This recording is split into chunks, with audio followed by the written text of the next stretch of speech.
السلام علیکم ورحمۃ اللہ وبرکاتہ۔ سامعین کرام، آج کی اس ویڈیو میں ہم نبی اکرم صلی اللہ علیہ وسلم کے تیسرے صاحبزادے حضرت ابراہیم رضی اللہ تعالی عنہ کا ذکر کریں گے، اس لیے ویڈیو کو پورا دیکھیں۔ آئیے شروع کرتے ہیں اس ویڈیو کو۔ نبی اکرم صلی اللہ علیہ وسلم کی جتنی اولاد تھی وہ حضرت خدیجۃ الکبریٰ رضی اللہ تعالی عنہا کے بطن مبارک سے پیدا ہوئی تھی، لیکن حضرت ابراہیم جو ہیں وہ حضرت ام المومنین حضرت ماریہ قبطیہ رضی اللہ تعالی عنہا کے بطن مبارک سے پیدا ہوئے ہیں، اور یہ 8 ہجری میں مدینہ میں ایک علاقہ ہے عوالی، وہاں پر پیدا ہوئے ہیں، اس لیے کہ عوالی میں ام المومنین حضرت ماریہ قبطیہ رضی اللہ تعالی عنہا کو نبی اکرم صلی اللہ علیہ وسلم نے ایک گھر لے کر دیا ہوا تھا، اور حضور اکرم صلی اللہ علیہ وسلم خود عوالی میں تشریف لے آیا کرتے تھے، اس لیے حضرت ابراہیم کی پیدائش عوالی میں ہوئی ہے۔ جو آپ کی دائی ہیں وہ نبی اکرم صلی اللہ علیہ وسلم کی ایک آزاد کردہ باندی حضرت ام سلمہ ہیں۔ جب آپ پیدا ہوئے ہیں تو حضرت ام سلمہ اپنے شوہر ابو رافع کے پاس آئی ہیں اور ان کو بتایا کہ ماریہ کو اللہ تعالیٰ نے بیٹا عطا فرمایا ہے۔ وہ دوڑے دوڑے نبی اکرم صلی اللہ علیہ وسلم کی خدمت میں حاضر ہوئے اور عرض کیا، یا رسول اللہ، حضرت ماریہ کو اللہ تعالیٰ نے بیٹا عطا فرمایا ہے۔ نبی صلی اللہ علیہ وسلم حضرت ابراہیم کی پیدائش پر بہت خوش ہوئے اور اسے ایک غلام بھی عطا فرمایا۔ اس کے بعد 7ویں دن آپ کا نام ابراہیم رکھا گیا۔ ایک روایت میں ہے کہ اسی دن نام رکھا گیا، اور بعض علماء نے اس کو صحیح بھی کہا ہے۔ بہرحال پھر نبی اکرم صلی اللہ علیہ وسلم نے آپ کا عقیقہ فرمایا، جس میں 2 مینڈے آپ نے ذبح فرمائے، اور پھر آپ کا سر منڈوا کر آپ کے بالوں کے باقدر چاندی صدقہ فرمائی اور بالوں کو زمین میں دفن کر دیا گیا۔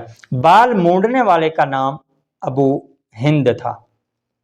اب انصار کی بہت ساری عورتوں کی یہ خواہش تھی کہ رضاعت کے لیے، یعنی دودھ پلانے کے لیے، جو عرب کا ایک دستور تھا، حضرت ابراہیم ہمیں مل جائیں، لیکن یہ سعادت نصیب ہوئی بنو نجار کی ایک خاتون حضرت ام بردہ رضی اللہ تعالی عنہا کو، کہ نبی اکرم صلی اللہ علیہ وسلم نے حضرت ابراہیم کو ان کے حوالے کر دیا۔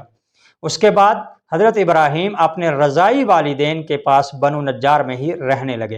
حضور صلی اللہ علیہ وسلم وہاں تشریف لاتے، دوپہر میں آرام فرماتے، اور حضرت ابراہیم رضی اللہ تعالیٰ عنہ کو دیکھ کر آپ واپس چلے جاتے۔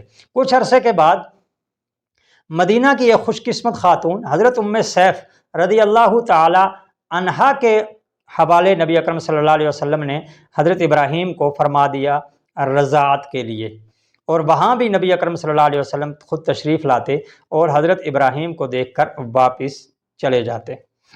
جب نبی اکرم صلی اللہ علیہ وسلم حضرت ابراہیم کے پاس تشریف لاتے، اکثر آپ کے ساتھ حضرت انس رضی اللہ تعالی عنہ ہوتے تھے۔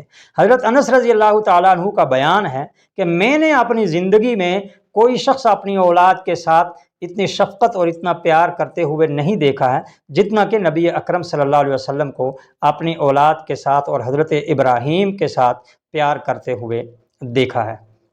پھر جب آپ ایک دفعہ بیمار ہو گئے تو حضرت ام المومنین ماریہ قبطیہ رضی اللہ تعالی عنہا کو پتہ چلا تو بہت دکھی ہوئیں، اور وہ مسلسل اب حضرت ابراہیم کے پاس رہنے لگی، اور وہ اس کوشش میں تھیں کہ کسی طریقے سے یہ شفا یاب ہو جائیں، لیکن بارگاہ الہی سے فیصلہ ہو چکا تھا کہ اب جو دودھ پینے کی باقی عمر رضاعت کی حضرت ابراہیم کی بچی ہے وہ حضرت ابراہیم جنت میں پوری فرمائیں گے۔ اس لیے نبی اکرم صلی اللہ علیہ وسلم کا ارشاد ہے کہ ابراہیم کے دودھ پلانے کے لیے اللہ نے جنت میں ایک عورت کا انتخاب کر لیا ہے۔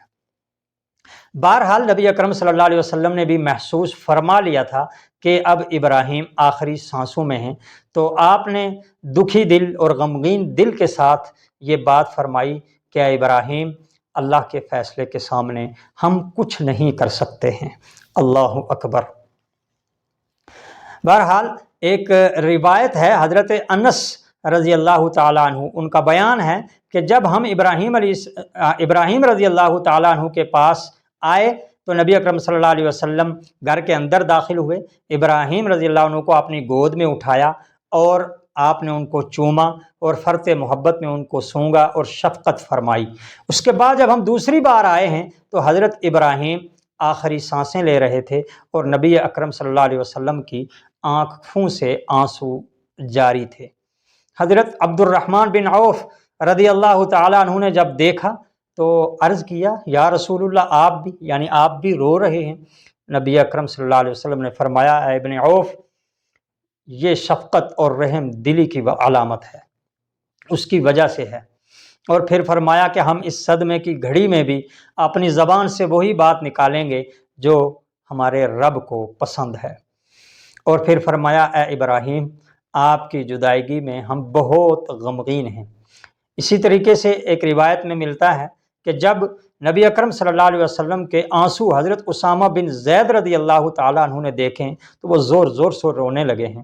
نبی صلی اللہ علیہ وسلم نے ان کو روکا تو حضرت اسامہ نے عرض کیا یا رسول اللہ، آپ بھی تو رو رہے ہیں، میں اسی وجہ سے رو رہا ہوں۔ نبی اکرم صلی اللہ علیہ وسلم نے ارشاد فرمایا کہ بغیر آنسوں کے، بغیر آواز کے رونا اور اپنے آنسو بہانا یہ شفقت اور رحم دلی کی وجہ سے ہے، اور زور زور سے آواز کے ساتھ رونا شیطان کی طرف سے ہے۔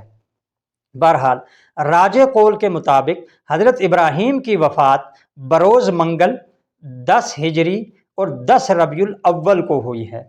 وفات کے وقت آپ کی عمر 17 یا 18 ماہ تھی۔ اس کے بعد جب آپ نے انتقال کیا ہے تو حضرت فضل بن عباس رضی اللہ تعالیٰ عنہ نے آپ کو غسل دیا ہے، اور غسل کے وقت حضرت نبی اکرم صلی اللہ علیہ وسلم اور حضرت عباس وہیں تشریف فرما رہے۔